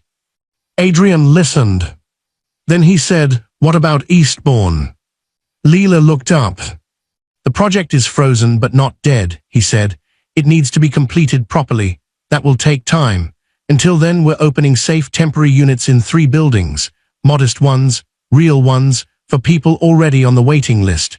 Your name can be added only if you choose, and only through the same process with emergency status because your current housing is unsafe." Leela studied him. "You're very careful with words." "My mother raised me, lawyers trained me, regret is refining me." Vera made a soft sound that might have been approval. Leela looked around the flower shop, the peeling wall, the buckets, the old counter where Mrs. Benitez once wrapped roses, the stairs to her little room. "This was a beautiful place once," she said. Mrs. Benitez emerged from the back. "Best flowers in the district." "I remember," Adrian said. Mrs. Benitez narrowed her eyes. "Do you?" "When I was 9, I bought a purple paper rose outside the Crescent Real. Later, I came here with my mother for real marigolds. You told me not to touch the glass vases because I had rich boy elbows." Mrs. Benitez stared. Then she barked a laugh. "Rich boy elbows, that was you." Adrian smiled faintly, apparently. Vera looked around. What would it take to reopen? Mrs. Benitez's laughter died. "Money. Besides that, customers, repairs, knees that work, a city that doesn't crush little shops for sport." Leela touched the counter. For years she had imagined the shop reopening, not loudly, hope was dangerous when rent was due. But sometimes when she swept the floor, she pictured buckets filled again, roses, lilies, carnations, sunflowers leaning toward the window. Her grandmother's paper flowers in a basket by the door. Mrs. Benitez teaching neighborhood kids how to cut stems. People coming in not because they were rich, but because someone had died, someone had married, someone was sorry, someone was loved. Adrian saw her face. "Would you want that?" he asked. Leela pulled her hand back. "I want lots of things." "Name one." She almost said nursing. But the shop stood around her like a sleeping heart. "I want this place not to disappear," she said. Mrs. Benitez looked away quickly. Vera smiled. "Then perhaps," Vera said, "we begin there." Over the next week, the city feasted on Daria's downfall. Every day brought new details. The Pearl Circle's foundation apartments had been furnished with money meant for transitional housing. Designer invoices had been disguised as donor engagement materials. Private vacations were billed as international outreach research. Eastbourne funds had passed through shell companies tied to Maribel's brother, Celeste's husband, and a consultant, Bianca, claimed she had never met despite vacation photos proving otherwise. Daria vanished from public view after a final disastrous attempt to leave the Crescent Real wearing sunglasses and a scarf while reporters shouted questions. Her cards no longer worked. Her usual drivers no longer came. Friends stopped answering. Designers requested returns. Clubs revoked memberships quietly, not out of morality, but fear of scandal. For 3 nights, she stayed in a suite arranged by her lawyer at a hotel across town. On the 4th, when the lawyer's retainer failed to clear, she left through a side entrance with 2 suitcases. A paparazzi photo caught her standing on the sidewalk, calling someone who did not answer. The headline was cruel. From penthouse queen to nowhere to Geo. Leela saw it on Mrs. Benitez's old tablet and felt no joy. "She deserves worse," Mateo said. He had come by after school, dropping his backpack near the counter. She took coats from kids. "Maybe," Leela said. "You feel sorry for her." "No. But..." Leela watched the frozen image of Daria on the screen. Alone, furious, frightened. "But I don't want to become someone who needs her suffering to feel better." Mateo groaned. "You and your grandma sayings. That one was mine." Still annoying. But he smiled. Mateo was 16, sharp-faced, and funny in the way hungry kids sometimes were, making jokes out of anything before it could make a wound. He had slept in shelters, buses, one church basement, and for 3 weeks under the stage of his school auditorium before being caught. Leela shared food with him when she could. He shared rumors, bus passes, and once a pair of gloves he insisted were ugly but warm. He looked around the flower shop. "So it's true, billionaire guy is fixing this place." "Not like that. Looks like that." Workers had come that morning to inspect wiring. A plumber had cursed in the basement for 2 hours. Someone measured the windows. Mrs. Benitez followed everyone with a notebook and the suspicion of a prison guard. "It's a grant," Leela said, "for neighborhood businesses. Mrs. Benitez still owns the shop." "A grant from who?" Leela hesitated. "The Vale Foundation." Mateo gave her a look. "It's being restructured," she said. "Rich people love that word, means same soup, new bowl." "He's trying." Mateo softened. "You trust him." Leela thought of Adrian in the lobby, face breaking at the sight of his mother. Adrian in the penthouse, opening doors he could have kept closed. Adrian in the flower shop, asking before offering. "I trust Vera," she said. "That old lady scares me." "She should." Mateo picked up a dusty ribbon spool. "So what do you get?" "What do you mean?" "You saved his mom, exposed his villain wife, became internet saint for 48 hours. What do you get?" Leela looked at her grandmother's ring. "I got new socks." Leela. "And a lawyer for the building tenants, and maybe a reopened flower shop." "And..." She sighed, "and an interview for a nursing prep program." Mateo grinned. There it is. It's just an interview. With Billionaire recommendation. With Vera's recommendation. Scarier. Leela smiled. Yet that night, alone in her upstairs room, fear came. Good things frightened her more than bad ones sometimes. Bad things were familiar. They arrived wearing boots she recognized. Good things knocked politely, and you opened the door not knowing what they would take in exchange. She dreamed of the lobby again. But in the dream, when she wrapped the jacket around Vera, everyone laughed, and the jacket turned to paper flowers, dissolving in the rain. She woke before dawn, heart racing. Below, someone was knocking. Leela crept downstairs with a broom in hand. Mrs. Benitez opened the side door on the chain. A woman stood outside. Not Daria. Celeste. Without makeup, she looked older and younger at once. Her blonde hair was tied messily. She wore jeans, a sweater, and a coat too light for the morning chill. No pearls, no phone in hand, no bored mouth. Mrs. Benitez glared. Shop closed. I need to speak with Layla. No. Leela came forward. Why? Celeste's eyes found her. Shame moved across her face, but shame alone was cheap. Leela waited. I wanted to apologize. Mrs. Benitez snorted. Cameras outside.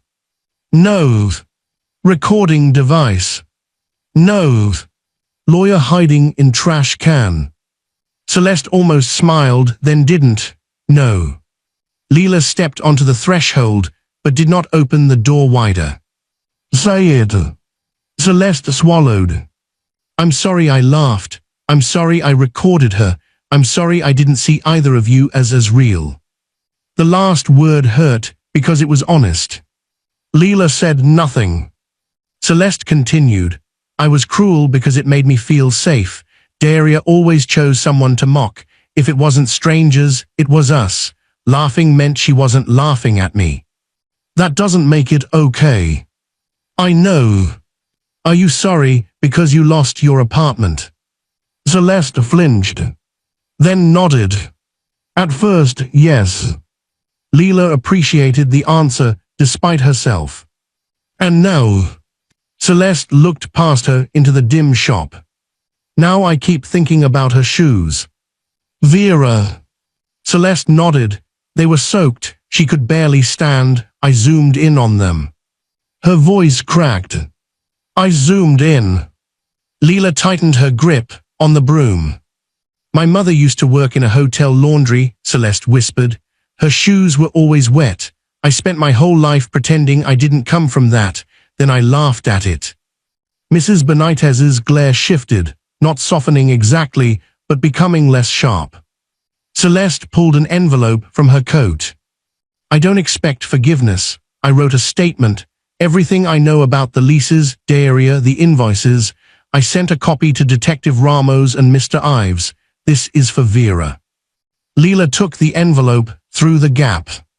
Why bring it here? Because I don't think I could face her yet. That's cowardly.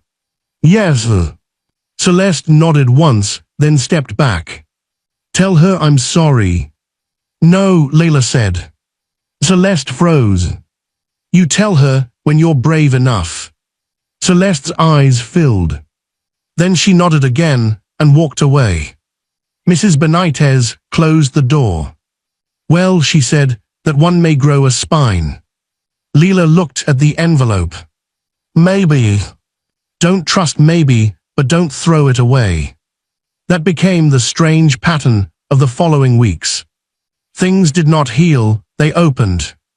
Former employees came forward, vendors admitted unpaid invoices, shelter workers described staged charity events, families on the Eastbourne waiting list were contacted, some cried, some cursed, some had moved away, some had died. Adrian attended every listening session. The first one was held in a community center with flickering fluorescent lights, not at the Crescent Royale. Vera sat beside him. Leela attended only because Mrs. Benitez said history happened whether you felt ready or not, and Matteo promised to make faces if rich people started lying. People shouted at Adrian for 3 hours. A mother named Jana stood with a baby on her hip and said her Eastbourne approval letter had arrived 2 weeks before construction stopped. She had kept it folded in her wallet while sleeping in a car. An elderly man said his rent had doubled, while foundation apartments sat occupied by women with vacation homes. A former kitchen worker said Daria made staff hide leftover gala food instead of distributing it, because photos of trays looked abundant. Adrian did not defend himself. At first that annoyed people. They wanted something to push against, but he sat there and took notes by hand. When someone asked why they should believe him now, he said, "You shouldn't yet." The room quieted. Trust, he said, would have to be proven in repairs, payments, policies, and time, not speeches. Leela watched him closely. So did Vera. Afterward, in the parking lot, Adrian stood alone under a weak streetlight. For once, no assistant hovered near him. He looked less like a billionaire than a man trying to count the cost of his own blindness, and finding the number kept rising. Leela approached. "You okay?" He gave a tired smile. "No." "Good answer. My mother says honest pain is cleaner than false comfort. She sounds like my grandmother. They would have been dangerous together." Leela smiled. Then Adrian looked toward the community center doors, where families were still leaving. "I thought writing checks was enough. Most people with checks probably think that. I knew Daria was vain, harsh sometimes. I didn't know she was cruel." He nodded. Leela leaned against the parking barrier. "My landlord knows the ceiling leaks. He doesn't know the bucket I use is blue. He doesn't know I move my schoolbooks every time it rains. Maybe knowing details is what makes responsibility real." Adrian looked at her. "That's wiser than anything said in the boardroom this week. My grandmother charged extra for wisdom." "I believe it." A silence passed. Then Adrian said, "I want you on the youth advisory board for Eastbourne." Leela almost laughed. "I'm 17. That's the youth part. I don't know anything about boards." "You know buckets." She looked at him sharply. He met her gaze. "People making housing decisions should know buckets." Leela thought about refusing. It would be easier, safer, but she remembered Vera saying a thread pulled honestly could loosen rotten cloth. She remembered Jana's baby, Matteo's bus-pass grin, Mrs. Benitez's shop, her grandmother's ring. "Fine," she said, "but I'm not wearing a blazer." "Not required." "And Matteo comes too." "Done." "And meetings have food people can actually eat, not tiny triangle sandwiches." Adrian nodded solemnly. A major governance reform. She smiled despite herself. By winter, the flower shop reopened. Not as it had been, because nothing returns exactly. The sign was repainted, BNITZBLOOMS, and heart paper flowers. Mrs. Benitez claimed she hated the new name and then cried in the bathroom for 12 minutes. Leela pretended not to hear. The shop smelled of roses, damp soil, coffee, and glue. Neighborhood kids came after school to learn paper folding. Matteo worked Saturdays, complaining constantly and charming customers into buying extra carnations. Vera visited every Thursday, wearing practical shoes and no diamonds, sitting by the window to make purple paper roses badly. "You twist too hard," Leela told her. "I raised a billionaire. My hands are dramatic." Adrian sometimes came too, though he was careful not to turn the shop into a spectacle. He bought flowers like a regular customer, waited in line, and once got scolded by Mrs. Benitez for blocking the chrysanthemums while on a business call. The Eastbourne project restarted under new oversight. It was slower than the headlines wanted, but real. The first restored building opened with no ribbon cutting. Vera insisted the families should enter before donors arrived. Adrian agreed. At the opening, Jana carried her baby through the doorway of a two-bedroom apartment and sank to the floor crying. Her older son ran from room to room shouting, "We have doors, we have doors." Leela stood in the hallway and cried too. Matteo pretended his allergies were acting up. The youth advisory board became louder than anyone expected. Leela fought for laundry rooms on every floor because she knew what it meant to drag wet clothes through winter streets. Matteo demanded common rooms where teens could study without being told to move along.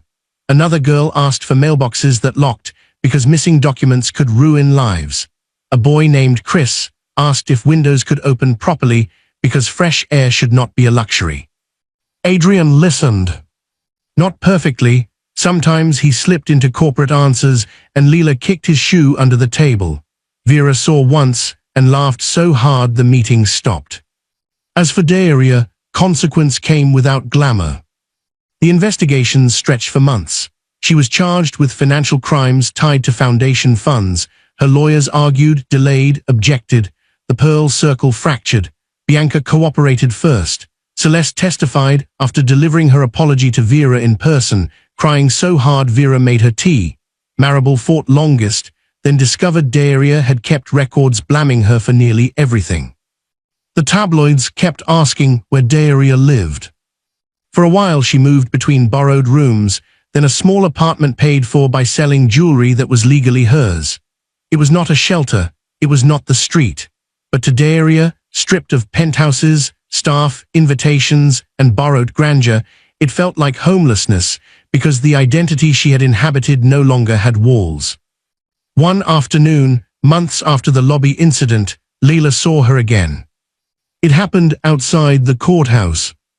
Leela had gone with Vera, who was giving a statement in a preliminary hearing. Rain threatened, but had not fallen. Reporters clustered near the steps. Adrian was inside with lawyers. Daria emerged through the side doors, wearing a plain grey coat. No pearls. No sunglasses. Her face was thinner, still beautiful but sharpened by exhaustion. Cameras flashed, questions flew. "Mrs. Vale, do you regret mocking Vera Vale? Did you misuse foundation money? Are you cooperating with prosecutors?" Daria kept walking. Then she saw Leela. For a moment, the noise faded between them. Leela expected hatred. Instead, Daria looked embarrassed. It was such a small, ordinary expression that Leela nearly missed it. Daria approached slowly. Vera stiffened beside Leela but did not stop her. "I blamed you," Daria said. Leela said nothing. "For being there, for helping her, for making me look cruel. You made yourself look cruel." "I know." The words surprised everyone, including Daria. She looked at Vera. "I don't know how to apologize to you." Vera's face remained calm. "Begin by not performing." Daria swallowed. Her eyes filled, but this time she looked angry at the tears, not proud of them. "I am sorry," she said. "Not enough, not correctly, but I am." Vera studied her for a long moment. "Sorry is a door," she said. "You still have to walk through it." Daria nodded once. A reporter shouted her name. She turned away, then stopped. She looked back at Leela.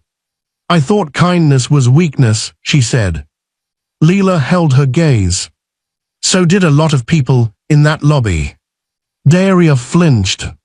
Then she walked down the courthouse steps alone. Vera watched her go. "Do you forgive her?" Leela asked. "Not yet." "Will you?" "I don't know." Leela was surprised by the answer. Vera looked at her. Forgiveness is not a coin owed to anyone who asks.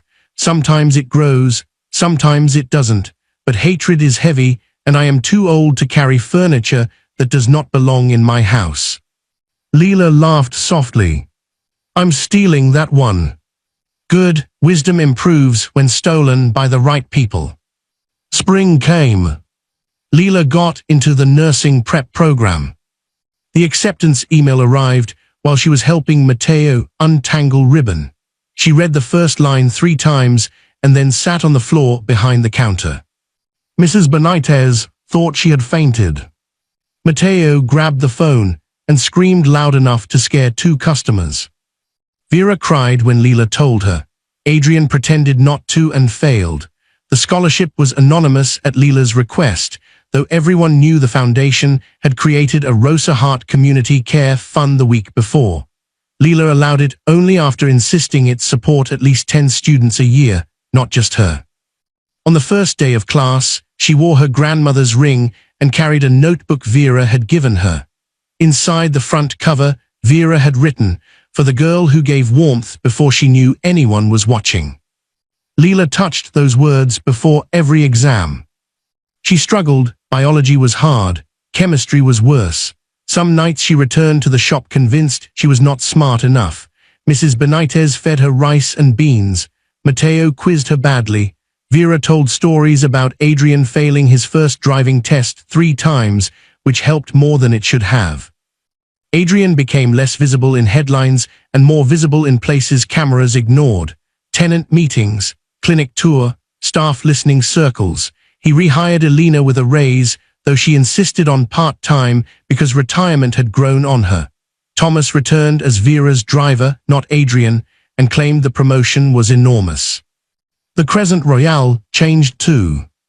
The marble remained, the chandeliers still glittered, rich guests still came and went, but near the entrance, a small bronze plaque was installed, not in a hidden corner, but beside the main doors. It read, "Dignity is not reserved for the wealthy." Below it, in smaller letters, "In honor of Vera Vale and Rosa Hart, who taught their children to remember the floor." Leela disliked seeing her grandmother's name in such an expensive place at first. Then Mrs. Benitez visited, stood before the plaque, and said, "Good, let them read something useful for once." A new staff policy required immediate assistance to anyone entering in distress. Vendor invoices under $500 were paid within 48 hours. Leftover food from events went to shelters through a monitored program. The foundation board added seats for housing residents, workers, and youth advisors. Not perfect, but different. And sometimes different is the first honest brick. 1 year after the lobby incident, Vera asked Leela to meet her at the Crescent Royale. Leela hesitated. She had avoided the lobby whenever possible. Even after everything, the memory lived there. Daria's laugh, the phones, the silence, the old woman shaking under her jacket, Leela's own voice saying stop while her knees nearly failed. But Vera insisted. So Leela went. The lobby looked the same and not the same. Lilies still stood in tall vases. Gold birds still crossed the ceiling. The marble still shone, but the staff greeted Vera by name with warmth instead of fear. A bellman helped an elderly man with wet shoes before anyone asked. Near the cafe, a child dropped a muffin, and a woman in designer clothes picked it up kindly, laughing with the mother instead of at her. Small things. Leela had learned that small things were where character lived. Vera stood near the twisting vine column, wearing a blue dress the color of the one in the bakery photograph. Adrian stood beside her, smiling nervously. "What's happening?" Leela asked. "You'll see," Vera said. Adrian led her toward the private lounge, but the doors opened before they reached it. Inside stood people. Mrs. Benitez, Mateo, Jana and her children, Elena, Thomas, Dr. Mater, all are from Alterations, students from Leela's program, residents from Eastbourne, workers from the foundation.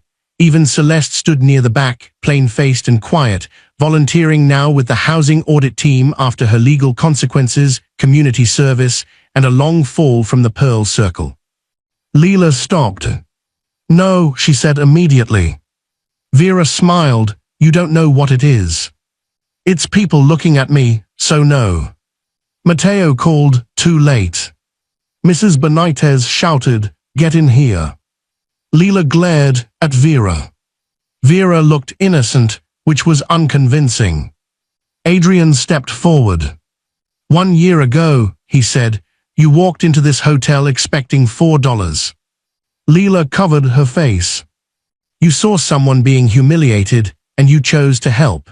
That choice exposed corruption, restored homes, reopened a shop, rebuilt a foundation, and reminded many of us who we were supposed to be. I gave her a jacket, Leela whispered.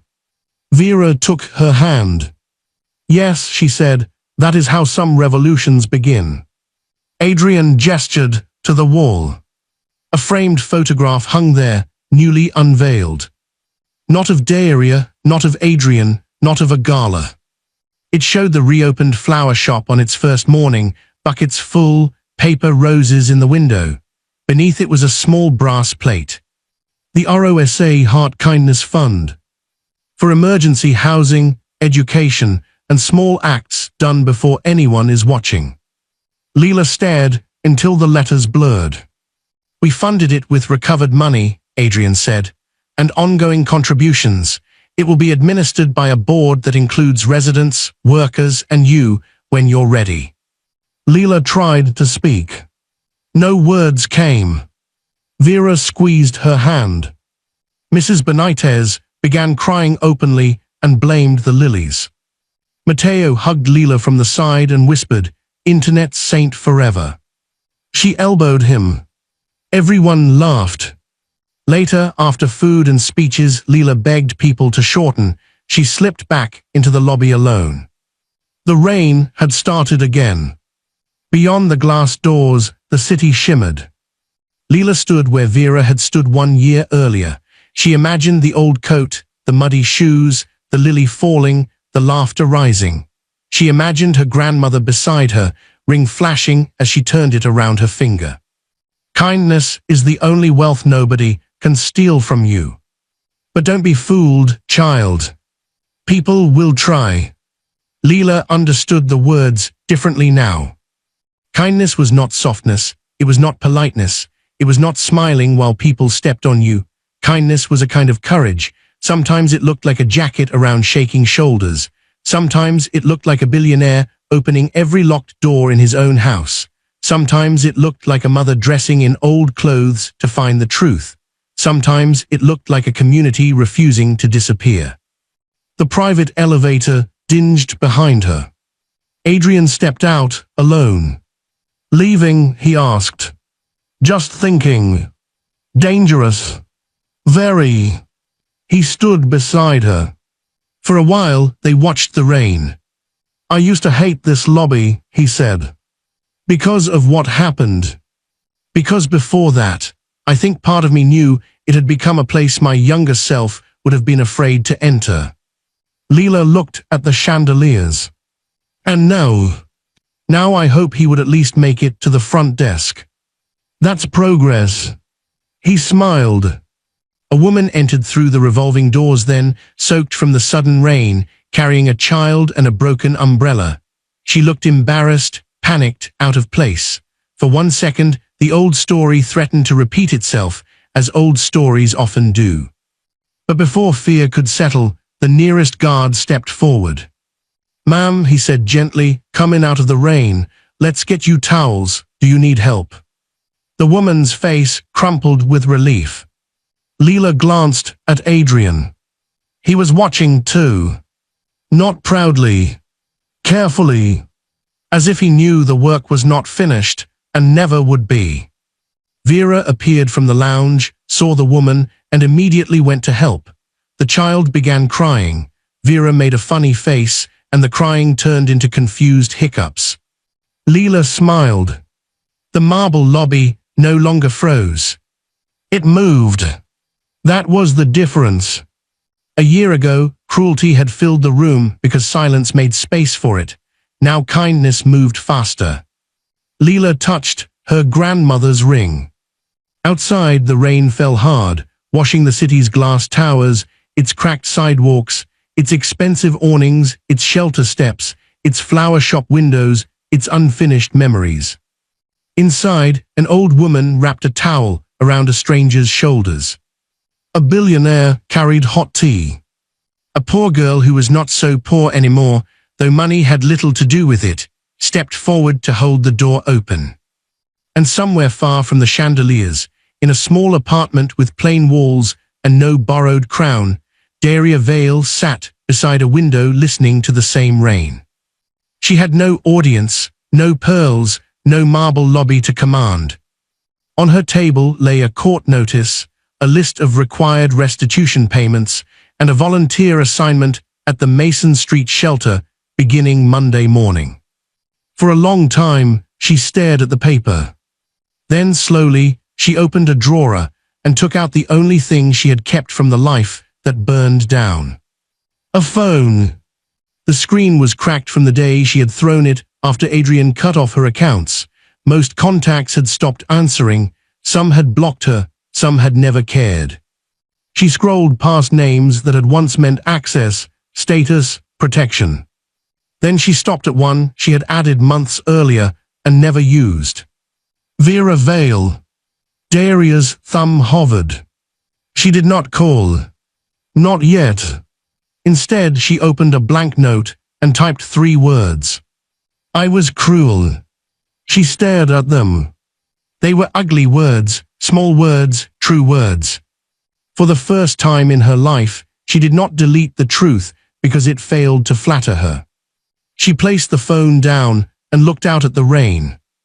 There was no music, no dramatic forgiveness, no sudden transformation, just a woman sitting in the ruins of what she had worshipped, facing the first honest brick.